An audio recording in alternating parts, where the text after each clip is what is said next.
Relieve होकर के, क्योंकि इनका प्रमोशन भी, पदोन्नति भी इनकी सीडीओ टॉप के पद पर हो गई है। तो बहुत बड़ी हमारी खुशी की बात है कि आज इस कार्यक्रम में इनकी भागीदारी रही और हम एक तरह से गौरवान्वित महसूस कर रहे हैं कि हमारे बांदीकुई ब्लॉक के सीबीओ साहब की पदोन्नति टॉप के सीडीओ के पद पर हुई। इसके लिए इनकी पदोन्नति के अवसर पर मैं इनको बहुत बहुत इनका आभार व्यक्त करता हूँ, उनको शुभकामनाएं देता हूँ। इनका जो मृदु स्वभाव रहा है, देखो हम बहुत बड़े भाग्यशाली शिक्षा अधिकारी श्री गोविंद नारायण माली जी, इनका स्वभाव भी बहुत सरल और मृदु स्वभाव है और इनका जो व्यवहार है वो इतना है कि कोई भी पीओ या कोई व्याख्याता फोन करता है तो तुरंत अटेंड करके बहुत अच्छी तरह से सरल और सौम्य भाषा में उसका जवाब देते हैं। ये एक अधिकारी की बहुत बड़ी विशेषता होती है, क्योंकि राज्य सरकार विद्यालय संलग्न का जो कार्य चला रही है उसमें यही है कि हमको विद्यालयों का जब निरीक्षण करें या कोई भी निरीक्षण करें, अवलोकन करें तो उसके लिए अधिकारी अपनी जो अधीनस्थ कार्मिक था उसको लताड़ पिलाते थे, लेकिन अब सरकार के द्वारा सम्मेलन यानी उसको एक तरह से कोई कमी है तो उसके बारे में बताया जाता है कि ये कमी पाई गई है, इस कमी को आप इस तरह से पूरा करेंगे, अपने मिलकर के करेंगे।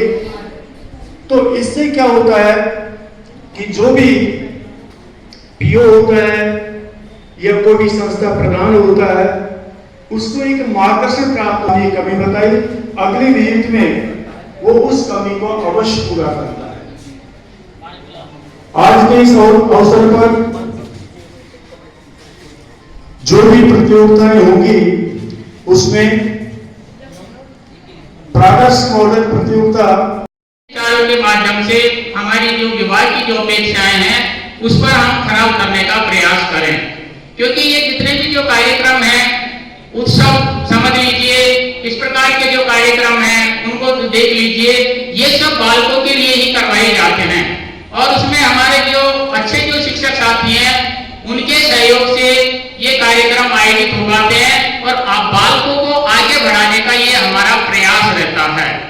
तो हम सभी अपने शिक्षकों के साथ समन्वय स्थापित करते हुए इस प्रकार की जो विभाग की जो योजनाएं हैं उन योजनाओं को स्वीकार करते हुए उन योजनाओं को अच्छा सफल बनाने में हम सभी सहयोग करें, ऐसी मैं हमारे सभी शिक्षक साथियों से अपेक्षा करता हूं।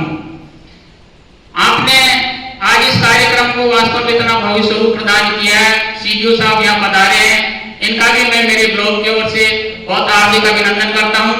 और मुझे भी बहुत अच्छा अवसर प्राप्त हुआ है कि अभी मैं 12 बजे के बाद यहाँ से रिलीव होकर के भी मुझे आज यहाँ से रिलीव होना है, कल मुझे वहाँ टॉप में ज्वाइन करना है।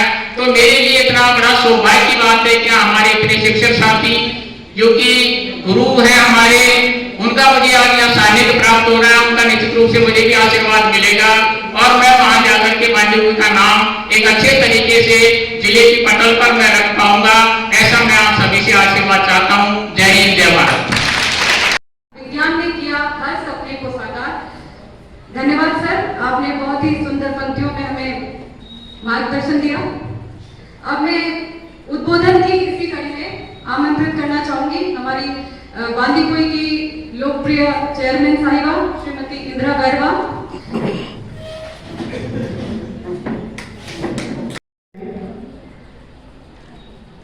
जिला विज्ञान का ये प्रोग्राम हो रहा है वो हमारे लिए बहुत ही खुशी की बात है कि दौसा जिले में हमारे बांदीकुई को क्यों चुना, क्योंकि बांदीकुई में हमारे सीडीओ साहब ये हर प्रोग्राम में करने के लिए उत्सुक रहते हैं। हमारे बाल विज्ञान में सभी अध्यापक बच्चों का बहुत अच्छा सहयोग रहता है। विज्ञान ही हमारे लिए ऐसी चीज है, आप सबको पता है हमारे यहाँ साइंस में बहुत आगे उन्नति कर रही है। और मैं ये देख रही हूँ कि यहाँ पर लड़कों से ज्यादा लड़कियों की संख्या अधिक है, क्योंकि आज लड़कों से ज्यादा लड़कियां पढ़ाई में आगे आ रही है। हर जगह, चाहे वो कोई सा भी डिपार्टमेंट हो, हर जगह लड़कियां बैठती हैं। साइंस में भी आज डॉक्टर्स देख लो, इंजीनियर्स देख लो, हर जगह लड़कियां हैं। तो बच्चों, मैं तो यही कहना चाहूँगी, जो हमारे राजस्थान शिक्षा विभाग का शिक्षा के क्षेत्र में नए नवाचार, प्रशिक्षण, नए कार्यक्रम शुरू करने के लिए संस्थान है, उनके माध्यम से प्रतिवर्ष विद्यालयों में विज्ञान मेले का आयोजन किया जाता है, जिसमें सबसे पहले विद्यालय स्तर पर आयोजन के बाद ब्लॉक, जिले और राज्य स्तर पर इस विज्ञान मेले को संचालित करते हैं। विभाग का इस प्रकार के आयोजन, चाहे वो किशोरी मेला हो, बाल मेला हो या विज्ञान मेले हो, बच्चों में उस विषय के प्रति जागरूकता लाने के लिए, रुचि पैदा करने के लिए, उस क्षेत्र में बच्चों को आगे बढ़ाने के लिए इस प्रकार का आयोजन करते हैं। विज्ञान मेले के परिचय के रूप में प्रधानाचार्य ने जो बताया, उसमें मैं आपके प्रधानाचार्य को अपनी ओर से बहुत धन्यवाद देना चाहूँगा कि जब इस मेले के आयोजन से संबंधित बात हमारे पास आई तो हमारे प्रभारी ने 2-3 स्कूलों से संपर्क किया, तो उन्होंने साफ मना कर दिया कि साहब हम इस मेले को आयोजित नहीं कर सके। वो मेरे पास आए, मैंने भी उनको कहा कि भाई जो आदमी पहले से ही हाथ खड़े कर रहे हैं कि अपन जबरदस्ती विभागीय आदेश से वहाँ मेला रख भी देंगे, तो ऐसे आयोजन से अपन को कोई फायदा नहीं है। तो मेरे अचानक ध्यान में है कि बांदी कोई बड़ी जगह है, विज्ञान संकाय है, बहुत ज़्यादा बच्चे हैं, स्टाफ अपने पास है, तो आपके प्रधानाचार्य जी से मैंने संपर्क किया, उन्होंने तत्काल हाँ भर्ती सर आपका आदेश है। तो उस कला के विद्यार्थियों को आगे आने में कितना संघर्ष करना पड़ेगा, और एक 1.5 लाख विद्यार्थी विज्ञान में बैठ रहे हैं, तो ऐसे एक विद्यार्थी को 1.5 लाख बच्चों के अंदर ही अपने आप को संघर्ष करना पड़ेगा। आज आप देख रहे हैं प्रौद्योगिकी का जमाना, हर क्षेत्र में विज्ञान का बोलबाला है, तो आगे बच्चों को बढ़ाने के लिए हमें विज्ञान विषय के प्रति बच्चों को जोड़ना चाहिए। और जुड़ने में सबसे बड़ी बात है कि जब तक हम बच्चों में विज्ञान से भय नहीं हटाएंगे, उसमें लगाव पैदा करेंगे, रुचि पैदा करेंगे, तब जाकर के हम इस विषय के प्रति बच्चों को जोड़ पाएंगे। सबसे पहली बात है विज्ञान विषय में काम करने वाले विद्यार्थी का परिश्रमी होना और धैर्यवान होना। मैं एक उदाहरण देना चाहूंगा। हमारे वैज्ञानिक हुए हैं, वो किसी एक विषय पर अपना रिसर्च कर रहे थे और उसमें लगभग उनको 10 साल से अधिक का समय हो चुका था, और वो अपने प्रयोग पर लगभग परिणाम पाने की स्थिति में थे। रात के 12 बजे तक वो काम कर रहे थे, तो थोड़ा सा विराम लेने के लिए वो अपने कमरे से निकल करके बाहर बालकनी में आ गए, खुली हवा में। उनके साथ उनकी एक प्यारी बिल्ली भी थी, वो कमरे में रह गई और उसने अपनी शरारत करते हुए उस टेबल लैंप को गिरा दिया और उनकी 12 साल की मेहनत थोड़ी देर में जलकर खाक हो गई। ये देख करके वो वैज्ञानिक निराश जरूर हुए, लेकिन उन्होंने अपनी बिल्ली पर बिल्कुल भी गुस्सा नहीं किया और फिर से 1 साल दोबारा से पूरे रिसर्च पे मेहनत करके अगले साल अपने परिणाम पर पहुंचे। तो प्रिय बालकों, मैं ये कहना चाहूँगा कि आप यदि विज्ञान के विद्यार्थी हैं तो आपको धैर्यवान होना पड़ेगा। क्या है, तो यहाँ जब वो अपना प्रदर्शन करें तो मूल्यांकनकर्ता को वो अपनी बहुत निडरता और मैं अपने इस उद्बोधन को चंद लाइनों से प्रारंभ करना चाहूंगा। आसमान अगर फट गया आसमान अगर फट गया तो उसे कोई सी नहीं सकता, अमृत के स्थान पर कोई विष पी नहीं सकता।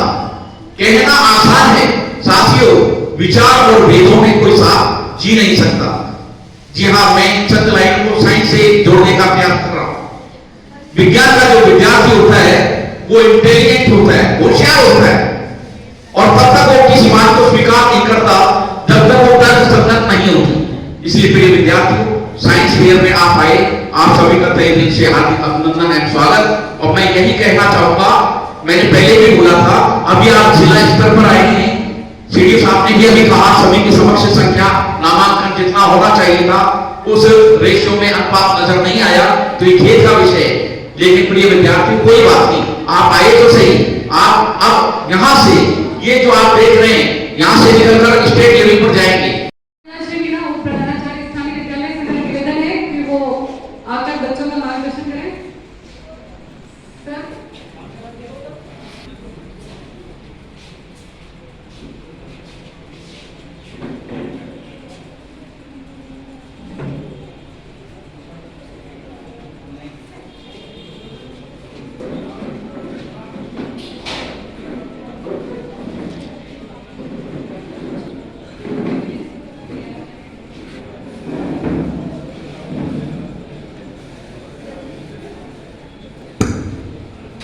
जो भी बच्चे प्रतियोगिता में भाग